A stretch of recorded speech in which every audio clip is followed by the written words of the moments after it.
You need to go down and do the live reporting for us of what's happening. And suddenly my cell phone started ringing, and it was my mother who was crying and begging me not to leave the house.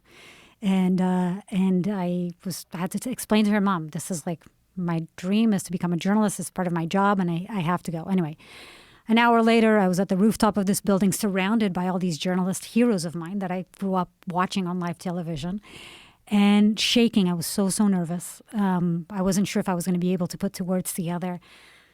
So nervous. And I ended up doing my live report, and it all went well, and I was ecstatic. I was so happy. I was like, oh my God, I did it. I have a future in this profession that I really want to be a journalist, and this is great. And then I will never forget, and I get emotional every time I talk about this, but I will never forget just walking down to the streets, and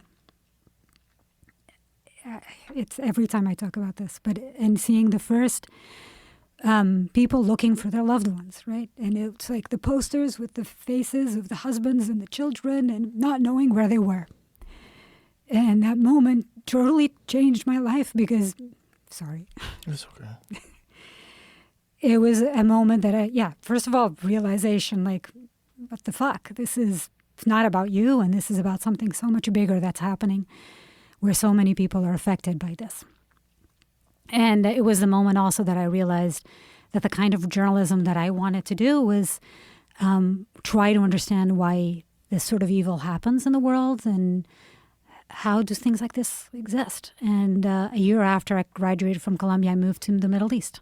And I enrolled in the University of Damascus in Syria to learn Arabic and to try to I did my first story as a freelance journalist about the jihadis who were crossing to Iraq to fight against the Americans. That was the first story I ever did as a freelance journalist. And so I was there on 9/11 and remember after reporting going to school and going up to my building and meeting strangers on the streets, and everybody was just like looking at each other and hugging each other. And there was like so much love and support. And it lasted for months. And it lasted for months. And it was really beautiful, and everybody came together, and it was a beautiful, beautiful thing. And everybody went right back to being a fucking asshole. And everybody went back to this. Yeah. Which is me against you, which is so sad.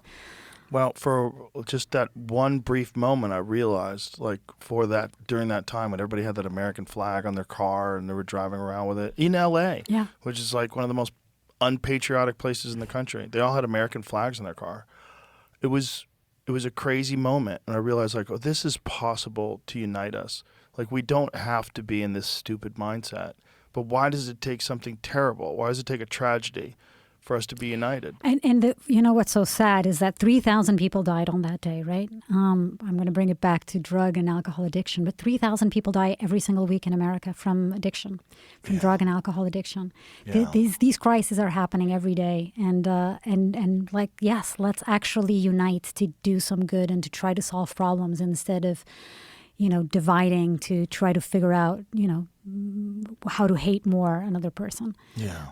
And how to separate us all. Yeah. Yeah, I mean, you know that, and I know that, and we both live that way. Like, we can talk in circles about this. What's going on? We need to get the rest of the world on board. We need to get people to stop paying attention to all this shit, right? And just learn how to be nicer. Right. I agree. I mean, you don't have much time in this life. Doesn't last as long as you think it does. No, and just have empathy. It's my main message always. It's just like try to place yourself in somebody else's shoes. Yeah. Don't be quick to judge. Like actually try to understand why these migrants are coming to this country, why these, people are carrying drugs on their backs and excruciating difficult work and dangerous work. Why are they doing it? Right. And why are people scamming? Right. Try to understand why they're doing what they do. And once you understand the root causes, then you can actually make a difference and try to change that and actually have an impact. Absolutely. Which is much harder, right? Much harder to try to solve it that way. Yeah, much harder. It's hard for people to have empathy, too. Some people, especially if they're just tired all the time and exhausted and they're unhealthy and their life sucks and they just want other people to, like, fuck. And they don't see those people. They don't feel it. They're not. They need a Martin Luther King. Yeah. They need a James Tallarico. Well, we need someone like that for sure. Yeah. We need someone who's got someone who is a powerful speaker too. Like they have to be charismatic. That has a message of nonviolence and love. because it's really the only way. You don't get anything from violence other than more violence. You know, unless you're the biggest, baddest bully, and then you squash everything around you, and great, now you're a dictator. Right.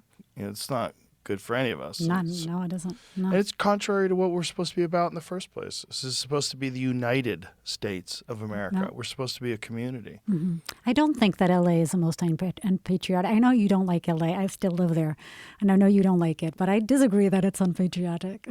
What do you think it is?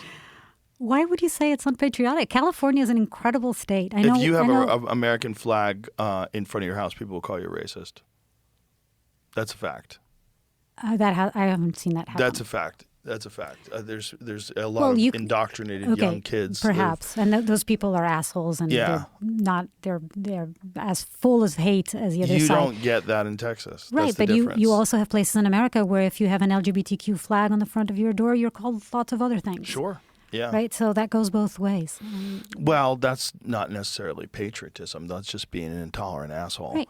But I think that the real problem with Los Angeles is the government and the fact that they want to ignore the rampant fraud and the fact that everything is so overregulated. It's impossible to get permits for things. So industry's leaving, the overtaxing. Mm-hmm. Have you read Ezra Klein's book about this? No, I have not. I haven't read the book yet, but I've heard him giving a bunch of interviews about it.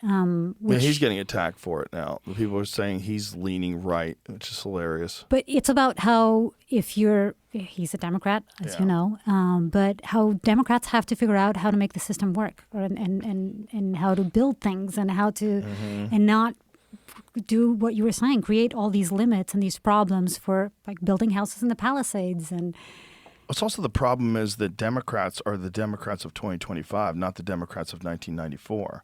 If you go back to the Democrats when Bill Clinton was president, it was a totally different thing. Like Bill Clinton's, if you hear him talk, he sounds like a populist that is like talks about going after criminals. Yes, and pretty pro-America. Like it's like that's what everybody can get on board with. It's like that's the real problem is these ideologies shift with special interests and money and funding and propaganda, and then they become something unrecognizable. They become something that supports war. They become something that suppresses free speech. They become something that was like entirely in direct opposition to what it would have been in 1985. It's like yeah, but not all Democrats. No, of course not all. But this is the same problem because it's like if you decide I'm a right winger, you're supposed to take in all of that. You're supposed to like that guy said to my friend, like you got to support the party across the way. That's the only way. You got to get them on your side. And like what? Even if I don't agree at all with what they say, I have to bite my tongue because I'm a part of a gang now. Fuck off. Right. And that's the problem is that we only have two stupid parties. And huge problem. Yeah, I mean, you do have I've voted Libertarian twice, but it's kind of like fuck these people. Yeah. I'm gonna vote for nothing. Right. You know that's never gonna win. Right. Which is crazy to say. Yeah. But that is kind of what it is. Right. You know, and then you see other countries that have like 6, 7. Yeah, Portugal parties. And the majority of European countries. The Netherlands. Right. Yeah. Right. There's a lot of countries that have multiple parties and. Yeah, you know, obviously there's division, but there's nothing like the division that exists in the U.S. right now. Well, that's the negative aspect of social media, I believe. I believe it's ramping up people and it's pushing the divide even further. But what I'm hoping is that this is a growing pain and that we'll sort through this but we need nonviolent leaders that are very intelligent, that also make sense to both people, which I do think is possible.